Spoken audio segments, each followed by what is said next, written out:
Bienvenue sur Africa 24 dans cette nouvelle édition du Morning News. Voici les titres de l'actualité.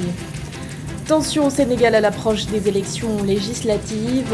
3 personnes sont décédées lors d'une manifestation de l'opposition ce 17 juin à Dakar. Une mobilisation maintenue malgré l'interdiction émise par le préfet. Le Rwanda appelle à une désescalade des tensions avec la République démocratique du Congo.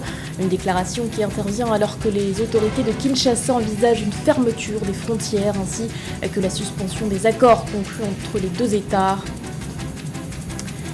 Et puis, clôture des 29e assemblées annuelles de la Banque africaine d'import-export en Égypte. Un rendez-vous qui a notamment mis l'accent sur le potentiel de la ZLECAf et la force de la jeunesse. Les détails à suivre dans ce journal.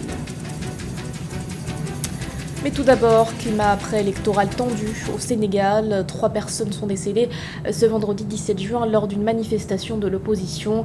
Une mobilisation durant laquelle 3 personnes ont aussi été arrêtées. Des arrestations qui ont aussitôt fait réagir Ousmane Sonko. Le leader du PASTEF a lancé un ultimatum au président Macky Sall lui demandant de libérer ses personnalités. Rappelons que cette mobilisation avait été interdite par le préfet de Dakar qui avait invoqué des menaces de troubles à l'ordre public. Mais de nombreux Sénégalais ont tout de même bravé cette interdiction pour protester contre la décision du Conseil constitutionnel. La juridiction avait invalidé la liste nationale des titulaires de la coalition Yewwi Askan Wi, une mesure qui écarte donc Ousmane Sonko et d'autres figures de l'opposition du scrutin législatif. Écoutons-le. Tout le Sénégal, j'allais dire, a été bloqué durant toute la journée. Si la manifestation avait été autorisée, elle se serait tenue uniquement à la place de l'obélisque, dans la discipline et dans l'ordre. Il n'y aurait eu ni blessés, ni perte en vie humaine. Les gens auraient délivré leur discours et seraient repartis tranquillement chez eux. Tout ce qui s'est passé aujourd'hui est de la responsabilité unique, exclusive de Macky Sall. Ce qui s'est passé aujourd'hui à Dakar, considérez que ce n'était qu'un avertissement. L'une des principales leçons qu'on doit tirer de cette journée, c'est que Macky Sall a voulu jauger le peuple sénégalais. Et le peuple sénégalais également l'a jaugé. Dans l'actualité également, ce 18 juin était un jour de vote au Nigeria. 988 923 électeurs de l'État d'Ekiti, situé au sud-ouest du pays, étaient appelés aux urnes pour élire leur nouveau gouverneur. Une élection considérée par certains experts comme un test avant la présidentielle de 2023. Si plusieurs candidats sont dans la course, 3 se démarquent. Il s'agit notamment de Biodun Oyebanji, membre du Congrès des progressistes, le parti au pouvoir, ou encore de Bisi Kolawole, le candidat du Parti démocratique populaire, le principal parti d'opposition. Sur le terrain, le dispositif sécuritaire était important. 17 000 policiers ont été déployés. Notons que les candidats ont signé un accord de paix s'engageant à éviter la violence et à accepter le résultat du vote. Dans le reste de l'actualité, le Rwanda prône la désescalade à l'heure où les relations diplomatiques se crispent avec la République démocratique du Congo. Une prise de position affirmée par Vincent Biruta, ministre rwandais des Affaires étrangères. Lors d'une interview donnée le 17 juin, le ministre a indiqué vouloir trouver une solution pacifique à cette crise. Une interview dans laquelle il a également confirmé la mort d'un soldat congolais survenu ce vendredi à Goma, au poste frontière de la Petite Barrière. Et face à cette insécurité qui persiste dans l'Est congolais, le président kényan Uhuru Kenyatta a appelé au déploiement d'une force régionale pour stabiliser la zone. Une initiative pour laquelle le Rwanda se dit prête à jouer un rôle. Écoutons à ce propos la porte-parole du gouvernement rwandais, Yolande Makolo.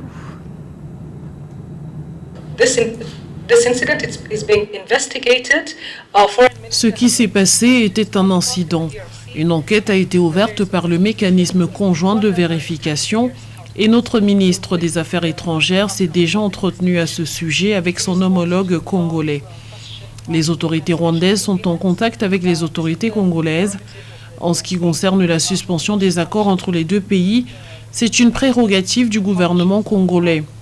Ces partenariats et ces accords bénéficient à nos deux peuples, donc nous espérons qu'un jour ils seront restaurés. Nous poursuivons les discussions avec la partie congolaise dans l'espoir de normaliser les relations. Une force régionale est-africaine est sur le point d'être déployée Et en tant que membre de la communauté des États de l'Afrique de l'Est, nous sommes prêts à apporter une contribution à toutes les solutions, y compris militaires.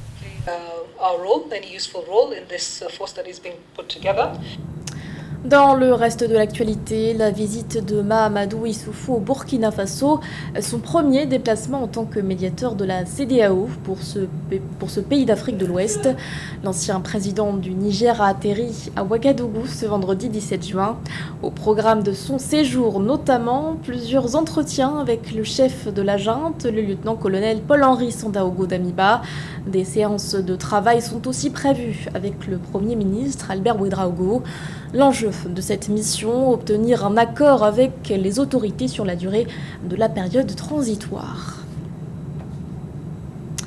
Les Seychelles marquent leur attachement aux valeurs démocratiques. Ce samedi 18 juin 2022, les 115 îles qui composent l'archipel ont célébré la journée de la Constitution, date qui marque l'adoption à l'issue d'un référendum d'une constitution multipartite. Nathalie Mou.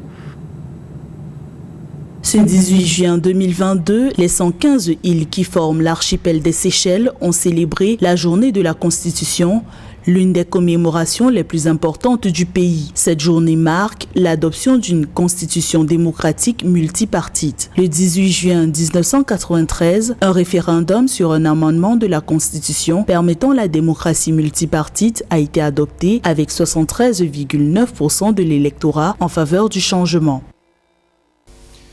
Mes amis, ce matin, nous avons encore une fois célébré notre croyance dans la démocratie. Notre constitution reste la fondation pour cette société séchelloise. Nous avons voulu, encore une fois, raffirmer nos croyances dans la liberté de chaque individu, dans la marche vers la prospérité pour le peuple séchellois et bien sûr pour l'harmonie et le respect. Pays de lutte historique pour l'indépendance et la démocratie, les Seychelles marquent la journée de la Constitution du sceau du respect des droits de l'homme, tant des citoyens séchellois que des étrangers que l'archipel accueille. Une empreinte que le président Ramkalawan s'engage à imprimer dans la gouvernance de son pays. Nous avons voulu, encore une fois, raffirmer nos croyances dans la liberté de chaque individu, dans la marche vers la prospérité pour le peuple séchellois et bien sûr pour l'harmonie et le respect. Donc nous voulons dire au monde que nous croyons dans la démocratie et que le peuple séchellois reste un ami de tous les peuples démocratiques. Aux Seychelles, la fête nationale se distingue de la journée de la Constitution. Depuis 2015, la date du 29 juin 2022 a été décrétée fête nationale de l'État insulaire. L'ancienne colonie britannique a accédé à l'indépendance le 29 juin 1976. Après 4 jours d'échanges, les 29e assemblées annuelles de la Banque africaine d'import-export se sont clôturées ce 18 juin. Organisées en Égypte, ces sessions étaient entre autres axées sur le potentiel de la zone de libre-échange continentale africaine. Un rendez-vous durant lequel le président égyptien Abdel Fattah al-Sisi a notamment insisté sur le développement des infrastructures. Nous retrouvons sur place nos envoyés spéciaux Mildred Yamou et Narcisse Oum. 29e Assemblée annuelle de la Banque africaine d'import-export Afreximbank. La journée du 16 juin a été marquée par la présence de plusieurs hauts responsables du gouvernement et du président égyptien Abdel Fattah al-Sisi. Si nous voulons changer le visage du continent africain et en faire un capable de réaliser les espoirs de son peuple et de sa jeunesse, nous devons développer les infrastructures pour y arriver. Le premier défi de l'Afrique est de réaliser des initiatives d'infrastructures continentales. C'est le rêve du peuple, surtout dans les pays très peuplés et l'espoir de la jeunesse. D'énormes investissements sont nécessaires pour atteindre de tels objectifs et les ambitions d'une Afrique intégrée. Pour cette session, les échanges ont porté sur les voies d'investissement dans le capital humain pour la gestion efficace de l'intersection de la ZLECAf, de la jeunesse, du commerce et du développement économique, le soutien aux petites et moyennes entreprises dirigées par les jeunes, les entrepreneurs numériques, les créatifs ainsi que les industriels et comment tirer parti du pouvoir des jeunes pour libérer le potentiel de la ZLECAf à l'ère post-Covid-19. Nous croyons que les jeunes Africains ont besoin d'inspiration Ils ont besoin d'opportunités économiques et de soutien. C'est pourquoi la Fondation Tony Elumelu tentera de soutenir des milliers de jeunes Africains avec un capital non remboursable de $5 000 chaque année. Les assemblées annuelles 2022 d'Afreximbank se déroulent sous le thème « Réaliser le potentiel de la zone de libre-échange continentale africaine à l'ère post-Covid-19, tirer parti de la force de la jeunesse ». Rappelons que c'est la première fois qu'Afreximbank tient ses assemblées annuelles en présentiel depuis le début de la pandémie de Covid-19. Mildred Yamou et Nassis envoyés spéciaux au Quai pour Africa 24. La sécheresse, un fléau qui continue de s'abattre dans le Sahel et notamment en Mauritanie. Faute de précipitations, le pays est en proie à la désertification. Pour lutter contre ce phénomène, le Fonds international de développement agricole a mis en place un projet censé assurer l'approvisionnement en eau dans la région de Guidi-Maha, Océane Kwasi et Gladys Momba. Combattre la sécheresse, un défi considérable pour l'agriculture mauritanienne. Dans l'extrême sud du pays, à Guidi-Maha, les précipitations se font de plus en plus rares. La région aurait perdu un quart de sa pluviosité en 30 ans, selon les Nations Unies.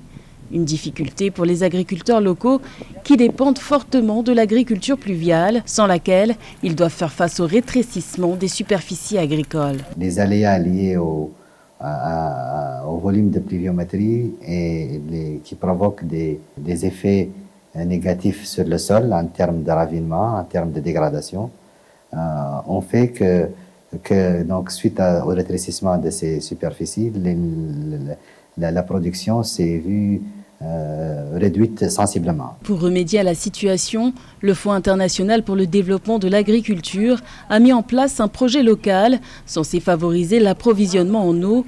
À l'aide d'infrastructures et de matériaux adaptés, certains agriculteurs ont désormais la possibilité d'assurer la bonne gestion de leurs récoltes. Ce projet nous aide avec les machines d'irrigation et les pompes de réservoirs d'eau. Il y a aussi des clôtures et des tuyaux plus grands. Cela nous a aidés pour nos récoltes et nous en sommes reconnaissants. Outre l'absence de précipitations, les problèmes liés au changement climatique ont augmenté la diversification des cultures en Mauritanie, pays dont les revenus dépendent en grande partie de l'agriculture. Dans ce contexte, la durabilité des projets humanitaires s'avère nécessaire pour faire face à la sécheresse. L'actualité sportive pour finir, à quelques jours du coup d'envoi de la CAN féminine 2022, la Fédération internationale de football a publié un nouveau classement. Dans la zone Afrique, le Nigeria conserve sa pole position avec un peu plus de 1600 points. Au niveau mondial, les Super Falcons occupent la 39e place. Avec plus de 1440 points, les Camerounaises occupent la 2e place du classement. À l'échelle mondiale, les Lions indomptables sont 54e. Et puis c'est l'Afrique du Sud qui vient clôturer ce top 3 avec plus de 1410 points. Rappelons que la CAN féminine 2022 se jouera du 2 au 23 juillet au Maroc. Ce journal a été réalisé par l'ensemble de la rédaction. Merci de votre fidélité. L'actualité continue sur Africa 24.